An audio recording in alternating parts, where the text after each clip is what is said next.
Hi friends, welcome to Jo's kitchen. நீங்கள் இன்னும் நம்ம ஜோஸ் கிச்சன் சேனலை சப்ஸ்கிரைப் பண்ணலையா? சட்டுன்னு சப்ஸ்கிரைப் பண்ணிவிட்டு லைக் பட்டனையும் ஹை பட்டனையும் தட்டி விட்டுட்டு வாங்க வீடியோக்குள்ளார போகலாம். 70 வயசுக்கு மேலே தசை வலிமையை அதிகரிக்க முடியும் அப்படின்னு சொன்னால் அது எப்படி சாத்தியமாகும் அப்படின்னு கேட்போம். ஆனால் நம்ம வழக்கமாக சாப்பிட்ற முட்டை சிக்கனை விட ஒரு படி மேலே போயிடுச்சுன்னு சொல்லலாம். அது என்ன அப்படின்னு தானே நினைக்கிறீங்க? முட்டையையும் தாண்டி ஒரு குறிப்பிட்ட விதைகள் இருக்குல்ல, இது தசை வலிமையை அதிகப்படுத்தும் அப்படின்னு சொன்னால் நீங்கள் நம்புவீங்களா? ஆமாங்க, இந்த விதைகள் இருக்குல்ல, இது 70 வயசுக்கு பிறகும் தசை வலிமையை அதிகப்படுத்தும். அது என்னென்ன அப்படின்னு தெரியணுமா? அப்போ வீடியோவை ஸ்கிப் பண்ணாமல் பாருங்கள் ஃப்ரெண்ட்ஸ். நம்ம சாப்பிடக்கூடிய விதைகள் அப்படின்னு எடுத்துக்கிட்டோன்னா மொத்தம் 3297 வகைகள் இருக்கு.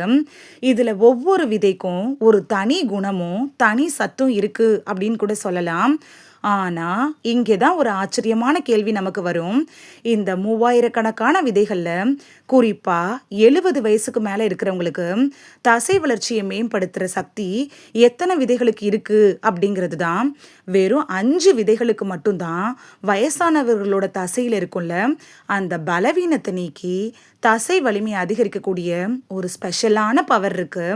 சரி, இந்த 5 விதைகள் என்ன அப்படின்னு பார்க்கறதுக்கு முன்னாடி வயசானவங்களுக்கு ஏன் தசை வளர்ச்சி குறையுது, அதுக்கான காரணம் என்ன அப்படிங்கிறத ஃபஸ்ட்டு பார்த்துட்டு வந்துடலாமா? அனபாலிக் ரெசிஸ்டன்ட், சிம்பிளாக இதை சொல்லணும்னா உங்களோட தசைகள் இருக்குல்ல, இது பிடிவாதம் பிடித்த ஒரு குழந்தை மாதிரி மாறிடும். நீங்கள் எவ்வளவு தான் ப்ரோட்டீன் சாப்பிட்டாலும் அது எனக்கு வேணாம், அப்படி நான் வளர மாட்டேன் அப்படின்னு சொல்லி ஒரு தடையை உருவாக்கிரும். இதனால தான் கால்கள்லாம் மெலிஞ்சு போகுது, நடக்கிறதுல தள்ளாடுறோம், ஒரு சின்ன பொருளை கூட தூக்கிறதுக்கான சக்தி இல்லாத மாதிரி பிரச்சனைகள் வருது. நம்ம வழக்கமாக சாப்பிட்ற முட்டை மாதிரியான ப்ரோட்டீன் ரிச் ஃபுட் இருக்குல்ல, அது ஏன் அனபாலிக் ரெசிஸ்டண்ட்டை தோற்று போகுது பார்த்தோன்னா பிரச்சனை ப்ரோட்டீனில் இல்லைங்க, அது நம்ம உடம்பு உறிஞ்சிற திறனில் தான் இருக்குது. ஒரு முக்கியமான விஷயம் என்னென்னா 70 வயசுக்கு மேலே முட்டையில் இருக்கக்கூடிய புரதம் 60% மட்டும்தான் உடல் உறிஞ்சுது, 40% வேஸ்ட்டாக தான் போகுது. ஆனால் குயினோவா மாதிரியான விதையிலிருந்து கிட்டத்தட்ட 85% புரதம் நம்ம உடம்பை உறிஞ்சுது. நம்ம உடம்பு 85% உறிஞ்சிரும். இந்த வித்தியாசம் சாதாரணமானது இல்லைங்க, ரொம்பவே பெருசு தான். அனபாலிக் ரெசிஸ்டன்ட் அப்படிங்கிற தடையை உடைச்சு தசையை வலிமையாக்குற 5 விதைகள் என்னென்ன அப்படின்னு பார்க்கலாமா? இதை மசில்ஸ் பில்டிங் டூல் கிட் அப்படின்னு கூட சொல்லலாம். குயினோவா, பூசணி விதைகள், சணல் விதை, ஆளி விதைகள், சியா விதைகள், இந்த 5 விதைகளும் தனித்தனியாக ரொம்ப சக்தி வாய்ந்தது தான். இதை நீங்கள் எடுத்துக்கிறப்ப வயசான உடம்புல ஒரு புதிய உத்வேகத்தோட வேலை செஞ்சு நமக்கு ரொம்ப யூஸ்ஃபுல்லாக இருக்கும். ஒவ்வொன்றை பற்றியும் தெளிவாக பார்த்துட்டு வந்துடலாமா? குயினோவா, இது ஒரு கம்ப்ளீட் புரோட்டீன், அதாவது நம்ம உடம்புல உருவாக்க முடியாத ஆனால் தசை வளர்ச்சிக்கு கட்டாயமாக தேவைப்படுற 9 அமினோ அமிலங்களும் இதில் இருக்குது. முட்டையோட ஒப்பிடுறப்ப இது வயசானவங்களோட தசை உற்பத்தியை 27% அதிகப்படுத்துது.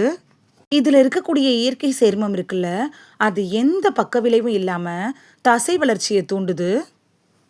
செகண்ட் ஒன், பூசணி விதைகள். நம்ம முதல்ல பார்த்தோம்ல, அது குயினோவா. அந்த குயினோவா புரோட்டீனை உடம்புக்கு கொண்டு போகுதுன்னா, நம்ம இப்போ பார்க்குறோம்ல அந்த பூசணி விதைகள் அந்த புரதத்தை தசைகளுக்கு எடுத்து செல்வது மாதிரியான வேலைகளை செய்யுது. அதாவது தசைகளுக்கு எடுத்து செல்லுள்ள அந்த ஹார்மோன்களை தூண்டுது. வயசாகிறப்ப குறையிற டெஸ்டோட்ரான் ஹார்மோனை அதிகரிக்குது. இதில் இருக்கக்கூடிய ஜிங்க், மெக்னீஷியம்லாம் இதுக்கு ரொம்ப உதவியாக இருக்கும். தினைக்கும் 2 டேபிள் ஸ்பூன் பூசணி விதைகளை சாப்பிட்டிங்கன்னா வெறும் 8 வாரத்தில் டெஸ்டோட்ரான் ஹார்மோனை அதிகரிச்சுக்கலாம். தேர்ட் ஒன், சணல் விதைகள். ஆச்சரியமான விஷயம் என்னன்னு பார்த்தோன்னா, சணல் விதையில் இருக்கக்கூடிய ஒரு ஸ்பெஷல் புரோட்டீன் இருக்குது. அது என்ன பண்ணுன்னா, நம்ம ரத்தத்தில் இருக்கிற மாதிரியான புரோட்டீனை நேரடியாக உறிஞ்சி தசைகளுக்கு அனுப்பிடும். செரிமான பிரச்சனைகள் இருக்கிறவங்களுக்கு கூட இது ஈஸியாக ஜீரணமாயிரும். ஃபோர்த் ஒன், சியா விதைகள். இது ஒரு டைம் ரிலீஸ் புரோட்டீன் மாதிரி வேலை செய்யும். தண்ணியில் போட்ட உடனே இது ஒரு ஜெல்லி கன்சிஸ்டன்சி கூட மாறிடும். வயிற்றுக்குள்ளார போனதும் அடுத்த 6 மணி நேரத்தில் கொஞ்சம் கொஞ்சமாக புரதத்தை ரத்தத்தில் கலக்கும். இதனால சாப்பாட்டுக்கு இடைப்பட்ட நேரத்தில் பசியால் தசைகள் கரையிறதுக்கோ தடுக்கப்படுது. 5th ஒன் ஆளி விதைகள். இதில் லிக்னன் அப்படிங்கிற சூப்பர் சேர்மம் இருக்குது. வயசாகிறப்ப நம்ம உடம்புல தசை வளர்ச்சியை ஊக்குவிக்கிற ஹார்மோன்களை உடைக்கிற என்சைம்களை சுரக்கும்ல, அதை இந்த லிக்னன் அப்படிங்கிறது அந்த என்சைமை பிளாக் பண்ணி நம்மளோட தசை வளர்ச்சியை ஹார்மோன்களுக்கு ஒரு பாதுகாப்பு கவசம் மாதிரி செயல்படுத்துது. இதனால 70 வயசுக்கு மேலேயும் இயற்கையாக நின்று போகிற தசை வளர்ச்சியை ஊக்குவிக்கலாம். இந்த சூப்பர் விதைகள் எப்படி நம்மளோட நரம்புகளை வலுப்படுத்துது அப்படின்னு பார்த்துட்டோம். ஆனால் இங்கே தான் ஒரு ட்விஸ்ட் இருக்குது. இந்த விதைகளை அப்படியே வாங்கி சாப்பிட்டா அதோட முழு பலனும் கிடைக்காது. அதை எப்படி சாப்பிடணும், எப்போ சாப்பிடணும் அப்படிங்கிறது ரொம்ப ரொம்ப முக்கியம். குயினோவா அப்படின்னு எடுத்துக்கிட்டிங்கன்னா நைட்டு ஃபுல்லாக ஊற வைக்கணும். அப்போ தான் அதுக்கு மேலே இருக்கும்ல அந்த கசப்பான லேயர் நீங்கும். செகண்ட் பார்த்தோம்ல, இந்த பூசணி விதைகளை லேசாக வறுக்கணும். வறுத்துட்டு தான் சாப்பிடணும். அப்போ தான் அதில் இருக்கக்கூடிய சத்து உறிஞ்சுற தடுப்பான்கள்லாம் செயலிழக்க ஆரம்பிக்கும். தேர்டு பார்த்த சணல் விதைகள் இருக்குல்ல, அதை அதிகமாக சூடுபடுத்தக்கூடாது. அதில் இருக்கக்கூடிய நல்ல கொழுப்பு அமிலங்கள்லாம் அழிஞ்சிரும். ஃபோர்த்து பார்த்தோம்ல, அந்த ஆளி விதைகளை தேவைப்படுறப்ப ஃப்ரெஷ்ஷாக அரைச்சி பயன்படுத்தணும். ஏன்னா அரைச்ச கொஞ்ச நேரத்திலேயே அதோட சக்தி குறைய ஆரம்பிச்சிடும். ஃபோர்த்து பார்த்தோம்ல, அந்த சீயா விதைகளை கட்டாயமாக தண்ணியில் ஊற வச்சு தான் நீங்கள் சாப்பிடணும். சாப்பிட்ற நேரம் அப்படிங்கிறது ரொம்ப முக்கியம். குயினோவாவை காலையில் எழுந்த உடனே 2 மணி நேரத்துக்குள்ளார சாப்பிட்றணும். ஏன்னா அப்போ தான் உடம்புக்கு உடனடியாக புரதம் தேவைப்படும். பூசணி விதைகளை வெறும் வயிற்றில் சாப்பிட்டா அதில் இருக்கக்கூடிய ஜிங்க், மெக்னீஷியம் முழுமையாக உடம்புக்கு கிடைக்கும். சீயா விதைகளை சாப்பாட்டுக்கு இடைப்பட்ட நேரத்தில் சாப்பிட்டிங்கன்னா தசை சிதைவை தடுத்துக்கலாம். ஆளி விதைகளை காலையில் எழுந்ததும் முதல் வேலையாக சாப்பிட்டிங்கன்னா மன அழுத்த ஹார்மோனால் ஏற்பட்ட தசை சிதைவை அதை கட்டுப்படுத்திடும். இந்த 5 விதைகளும் உங்களுக்கு 30 வயசில் இருந்திருக்கும்ல, அந்த தசை உருவாக்க ஹார்மோன்களை திரும்ப கொடுக்கும். இது வெறும் உணவு மட்டும் இல்லைங்க, இது உங்களோட உடம்போட செயல்திறனை மாற்றக்கூடிய ஒரு வழிமுறை தான்.